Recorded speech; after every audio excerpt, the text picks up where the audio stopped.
In this revision video, I'm going to show you 1.4 data representation and storage. And the first subsection is representing numbers.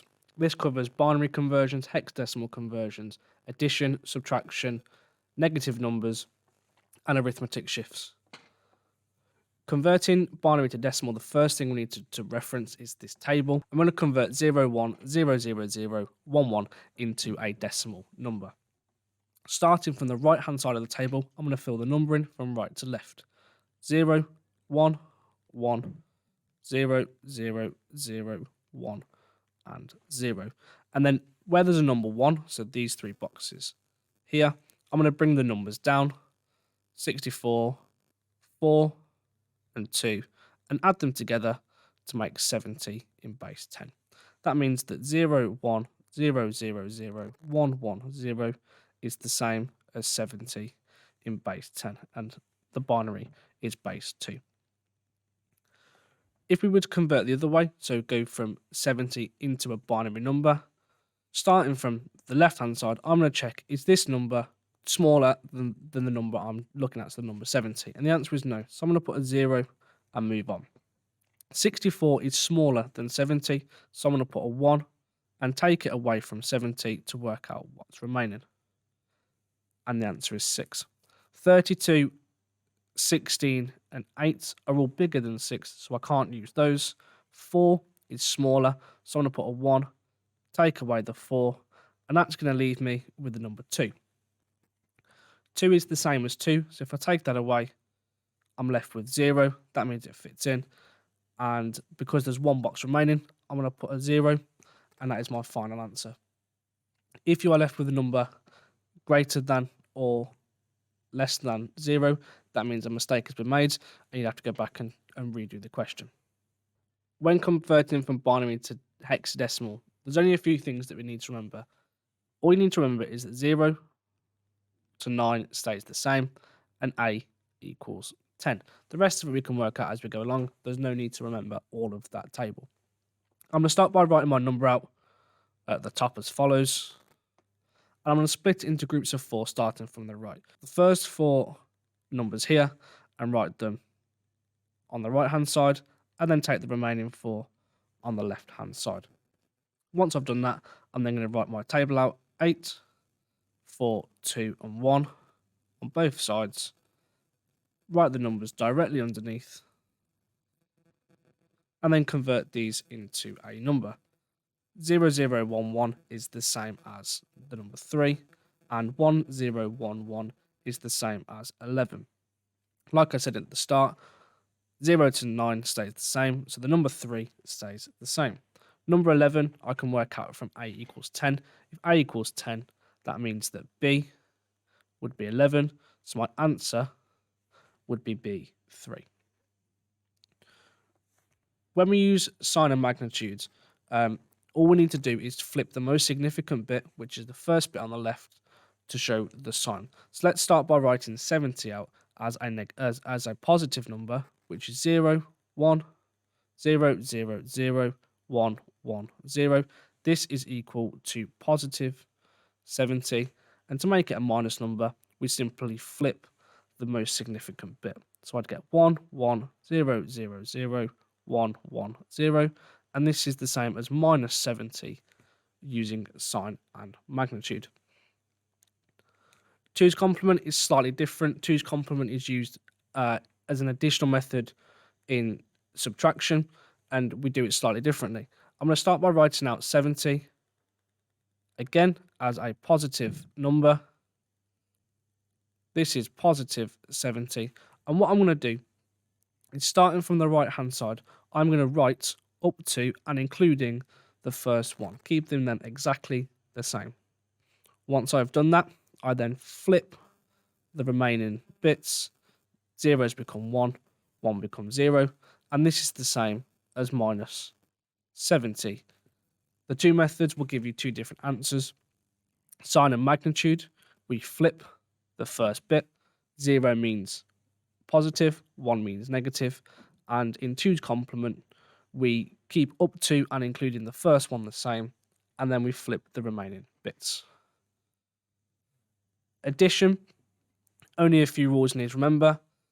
0 plus 0 equals 0. 1 plus 0 equals 1. 1 plus 1 equals carry the 1. And 1 plus 1 plus 1 is 1, carry the 1. So let's take this into an example on the left-hand side. 12 plus 5, I'm going to use 4 bits for these numbers. So 12 is the same as 1, 1, 0, 0, and 5 is the same as 0, 1, 0, 1. If I add these together, 0 plus 1 is 1, 0 plus 0 is 0, 1 plus 1 is 0, carry the 1, 1 plus 0 is 1, plus the 1 is 0, carry the 1. And my answer is now in 5 bits, and this will equal 17. When we do subtraction, we're going to start by taking 12 and converting it to minus 12 using 2's complement. Positive 12 using 5 bits is 0, 1, 1, 0, 0. I'm then going to convert that into minus 12, and that is the same as 0, 0, 1. Flip the rest to get minus 12. 15 in positive 15 using 5 bits is the same as 0, 1, 1, 1, 1. And then minus 12 is the same as 1, 0, 1, 0, 0. And if we add those together, 1 plus 0 is 1, 1 plus 0 is 1, 1 plus 1 is 0, carry the 1, 1 plus 0 plus 1 is 0, carry the 1, 0 plus 1 plus 1 is 0, carry the 1. Because it's subtraction, we forget about the carry, and our answer is 0, 0, 0, 1, 1, which is the same as 3. When we do arithmetic shifts, we shift left or right. If I take the top number and shift it to the left 2 places, I move the numbers over 2 times. So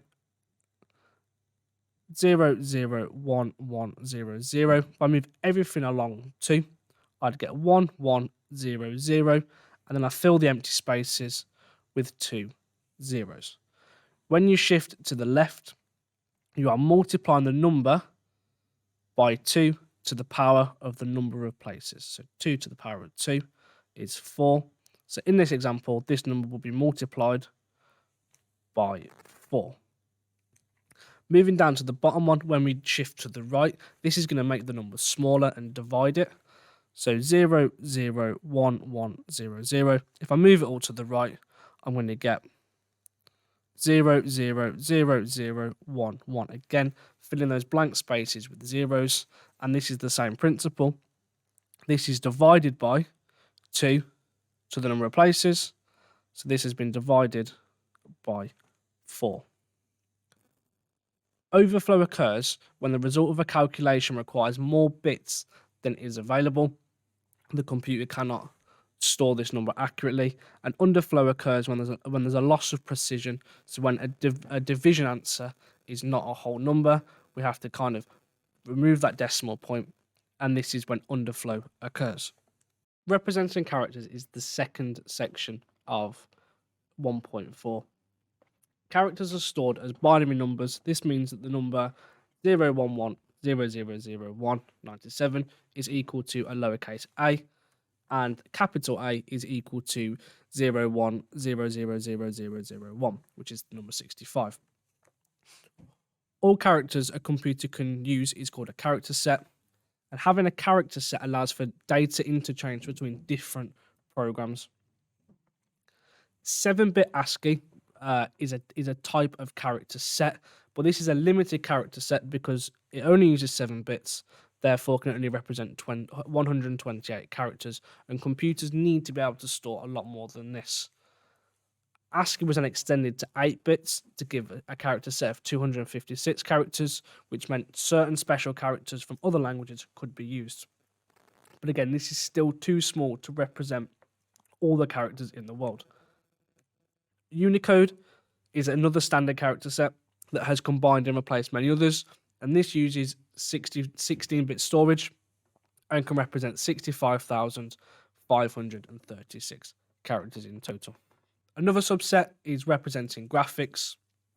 Images on a computer are made up of thousands of dots known as pixels, and each pixel is represented by a binary number. The image quality is affected by the resolution of the image, and this means that the more pixels, the better the quality.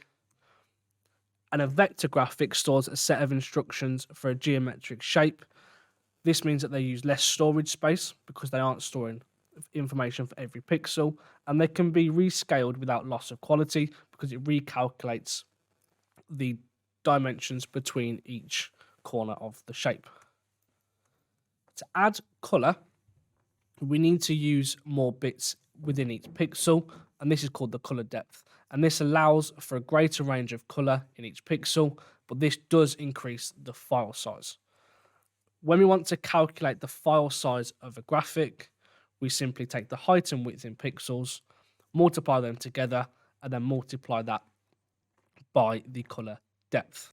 Metadata is a term that refers to data about data, and in a graphic, this will store information about the file and kind of key properties about the file, which could include the height, the width, and the color depth of the image, and it can also include other data such as when it was created, the file type, and sometimes the name of the file. Representing sound is another subcategory of data representation. Again, like graphics, sound is stored in a computer as binary numbers. It's converted to a digital signal through a process called sampling, and this is where hardware measures the level of sound many times per second and records this as binary digits. Some key terms that we need to know here are the sample rate, the bit depth, and the bit rate. Sample rate is the number of audio samples every second. Bit depth is the number of bits available for each clip, and the bit rate is the number of bits used per second of audio. The greater the sample rate means that the greater the quality of the audio, and the higher the bit depth, the more accurately the sound can be stored. But as we increase these values, the overall file size will increase. And to calculate the file size, we need to know something called the bit rate, which is the frequency multiplied by the bit depth. And then you can simply times this by the length in seconds to work out the size of the file.